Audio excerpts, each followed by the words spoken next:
అందరికీ నమస్కారం. ఇప్పుడే అందిన వార్త. ఘోర రోడ్డు ప్రమాదం, 6 కన్ను మూత. ఈ విషయాలన్నీ తెలుసుకునే ముందు వీడియోని పూర్తిగా చూడండి, అప్పుడే మీకు పూర్తిగా అర్థమవుతుంది. అదేవిధంగా చాలా మంది సబ్స్క్రైబ్ చేసుకోకుండా వీడియోని చూస్తున్నారు, దయచేసి సబ్స్క్రైబ్ చేసుకోండి. సబ్స్క్రైబ్ చేసుకోవడం వల్ల నేను చేసే ప్రతి వీడియో అప్డేట్ మీకు ముందుగానే నోటిఫికేషన్ రూపంలో వస్తుంది. అదేవిధంగా లైక్ చేయడం మర్చిపోతున్నారు, దయచేసి లైక్ చేయండి. లైక్ చేయడం వల్ల ఇటువంటి ఇంపార్టెంట్ ఇన్ఫర్మేషన్ చాలా మందికి రీచ్ చేసిన వాళ్ళు అవుతాం. ఇక లేట్ చేయకుండా వీడియోలోకి వెళ్ళిపోదాం. చెన్నై నుంచి మామలాపురం వెళ్తున్న కారు ఢీ కొనడంతో 5 మహిళలు మృతి చెందగా ఈ ఘటన తీవ్ర దిగ్భ్రాంతిని కలిగించింది. పండితమేడు ప్రాంతంలో పాత మహాబలిపురం రోడ్డు పక్కన కూర్చుని ఉన్న మహిళలు మేకలు కాస్తున్న ప్రమాదంలో 5 మంది మృతి చెందారు.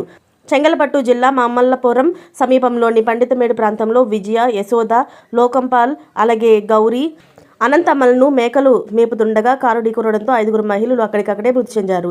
దాదాపు 120 కిలోమీటర్ల వేగంతో దూసుకొస్తున్న కారు రోడ్డు పక్కన కూర్చున్న 5 మహిళలను ఈడ్చుకెళ్లింది.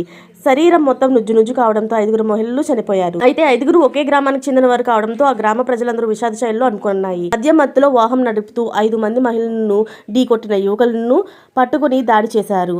అనంతరం సమాచారం అందుకున్న పోలీసులకు వారిద్దరిని అప్పగించారు. ప్రమాదానికి కారణమైన కారులో ఉన్న 2 కూడా యువకులను అదుపులోకి తీసుకున్నారు. అక్కడికి పోలీసులు ప్రజలు వాహనాన్ని చుట్టుముట్టి 2 యువకులను కూడా అరెస్టు చేయవద్దని మాకు అప్పగించాలని వాదించారు. దీంతో ఆ ప్రాంతంలో కలకలం రేగింది. మృతుల మృతదేహాలను వెలికితీసి శవపరీక్ష నిమిత్తం అంబులెన్స్లో ప్రభుత్వ ఆసుపత్రికి తరలించారు. ఈ ఘటనపై తిరుపూరు పోలీసులు కేసు నమోదు చేసి దర్యాప్తు చేస్తున్నారు. అయితే ఈ ప్రమాదంలో కూడా ఒక ఆవు కనుమూసినట్టు తెలుస్తుంది. మరిన్ని లేటెస్ట్ అప్డేట్స్ అన్ని మీరు ముందుగానే పొందాలి అనుకుంటే ఛానల్ని సబ్స్క్రైబ్ చేసుకోండి. అలాగే పక్కనే ఉన్న గంట సింబల్ని క్లిక్ చేయడం మర్చిపోకండి. Thanks for watching friends.